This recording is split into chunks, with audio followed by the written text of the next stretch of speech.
Hi, I'm Sonia and welcome to today's class. As you can see on the board, we're going to talk about the verb in English. Now you might tell me, Sonia, that's a topic that's been done so many times and it's something so easy in English. However, it's the easy things that we mostly tend to make mistakes in, alright? So what I want to do is to make sure you have this concept absolutely clear and you don't make any mistakes while using the verb in English. So let's see how this goes.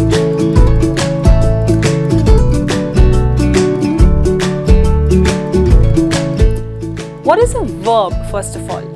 A verb is a very simple thing. It's a very important aspect of English. A verb is nothing but an action word in a sentence. Alright, remember this. Let me give you some very common verbs like eat, walk, sleep, try, and so on and so forth.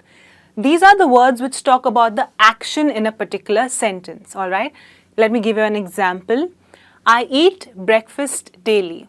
In this sentence, my verb is eat because it's an action. The next thing that you see here, it says subject-verb agreement. Okay, this almost sounds like a legal thing, but it's something very simple. Okay, so let's see how this works now. What is a subject? A subject is the actual doer of an action in a sentence. If I give you an example, the same one, I eat breakfast daily. In this sentence, the subject is I, okay, because I am the one who is doing the action of eating, alright? So that's a subject. I've put down a list of different subjects that you use in sentences like I, you, we, they, he, she, it, or someone's name. Now I'm sure you know when these are used already, so I'm not going to take you through that all over again. You already know that a verb is an action verb, an action word. So when I say subject-verb agreement, I mean to say that in a sentence, a subject and a verb should go hand in hand to make complete and correct meaning. For example, if I say I eat, alright, I will also say you eat, we eat, or they eat. However, if I use the subject he, she, it, or someone's name, instead of eat, I will say eats. Okay, so he eats, she eats, etc. If I use a verb like go, to go somewhere, so I would say I go, you go, we go, or they go. Right? That's what we do. However, if I use he, she, it, or someone's name in the subject, I will say he goes, she goes, it goes, or say Tim, which is a name, goes. Okay? Next example, cry. So I cry, you cry, we cry. With all these subjects, you will say cry, which is an action or a verb. But with he, she, it, or someone's name, you will say cries. If you notice the difference with these subjects, I don't add an S or a ES or a IES after the verb. However, with these subjects in a sentence, you'll notice eat becomes eats, go becomes goes, and cry becomes cries. So all you need to remember is with these subjects, you don't add S, ES or IES to the verb. Okay. And with these subjects, you will use S, ES or IES. So, we'll use S, ES or IES after the verb. As simple as that, that's your subject-verb agreement. Moving on, we are now going to look at some forms of the verb in English. So like I said, we are now going to look at the various forms of the verb in English, okay? As you can see, I've written down 5 words for you. Now, just for your knowledge, there are 3 main forms of the verb. The present, the past participle, and the present participle and infinitive we will look at in just a bit, alright? Now, present, I'm sure you understand what present means. Something that is on at the moment, alright? So let me give you a quick example. I work out daily. Okay? Over here, your verb is work out because that's the action word, correct? However, what you've done is you've used the form of the verb which is work out because it's something that's happening in the present. It's something that happens every day. Let's look at another example. She eats dinner at 10 p.m. Alright, now here your verb is the word eats. Now remember, because I've used she, I've used the verb eats. I've used the form in the present because this is something that happens on a daily basis. It happens in the present. If I take the same example, she eats dinner at 10 p.m. and I want to talk about the past, I'll use the past form of the verb. So I'll say, she ate dinner at 10 p.m. So if you notice, it's actually the verb which tells you what you're talking about. If you're talking about the present or the past. So with the present, you will use the form eat or eats.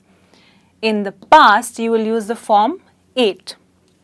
Let's look at some more examples as well. The verb talk, okay? So there are certain verbs like talk where the forms are the same. So for example, I could say, I talk to Peter once in a while. Okay, I talk to Peter, that's the present form of the verb.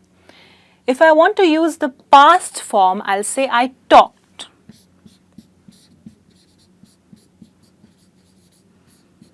Okay, so I can simply say I talked to Peter. So remember, first 2 forms of the verb, extremely simple. To talk about the present, you'll simply use verbs in their simplest form. If you want to talk about the past, you can use the past form of the verb, like ate or talked. Alright? So then what is the past participle? Okay, the past participle is the 3rd form of the verb. The more important thing for you to know is that this particular form is used with have or has or had in the sentence. Yes, whenever you use the past participle or the 3rd form, you need to use have or has if it's a present sentence and had if it's a sentence in the past. Alright, so let me give you an example. I could say, she has read the book. Alright, so because I'm using she as a sentence, I'm using has. If I would have used I, you, we or they, I would have used have over here instead. Okay, so I have read the book. Now an important thing to remember over here, this is the 3rd form. So read, read, read. All 3 of them have the same spelling, alright? However, when you use the 2nd and the 3rd form, instead of read, you will say read. So remember, have or has with the 3rd form. If I want to talk about something that has already happened long before in the past, I would say they had read the book. Alright, so remember, past participle is nothing but the third form of the verb. Okay, you have to use have or has along with the third form if it's a present sentence, and had if it's something that you're talking about the past. So that brings us to the next two forms of the verb. We're done with the main three forms, and I hope that you've understood that correctly. The present participle is nothing but the ing form of the verb.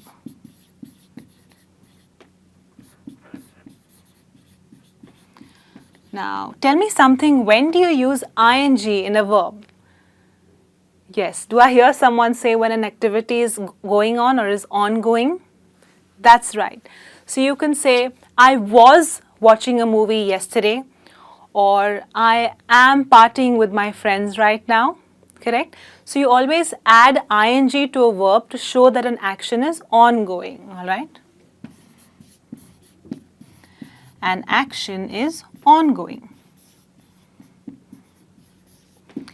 The important thing to remember here is when you use the present participle. So say for example, walking.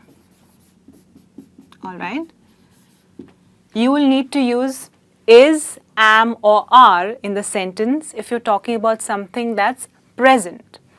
And you will need to use was or were with something that was happening in the past. So let me give you an example. I am walking on the road. Something I'm doing right now. She is walking on the road. Alright. I was talking to my friend, and he was talking to his friend. So do remember, is, am and are will be for the present, and was or were will be for the past.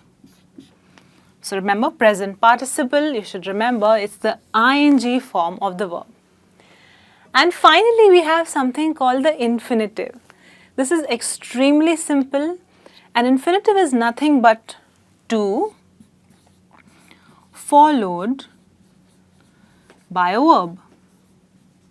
As simple as that. For example, if you're sick, you've fallen ill, you would say, I need to meet a doctor, or I need to see a doctor. Okay, let's write that down. I need to see a doctor, which means I need to meet or visit a doctor. So in this sentence, the word to is followed by a verb which is see. So this entire thing becomes your infinitive. Okay, let me mark that. Similarly, she needs to go shopping. So here, to go will become your infinitive. So remember, that's what infinitives are, to followed by a verb. So guys, these are the various forms of the verb in English. Extremely simple. Make sure that when you use verbs in your day-to-day conversation, your concept is clear and you don't make these kind of silly errors again. Alright? I hope that you enjoyed watching the lesson today. I'll be back soon with something more. Till then, you take good care. Goodbye.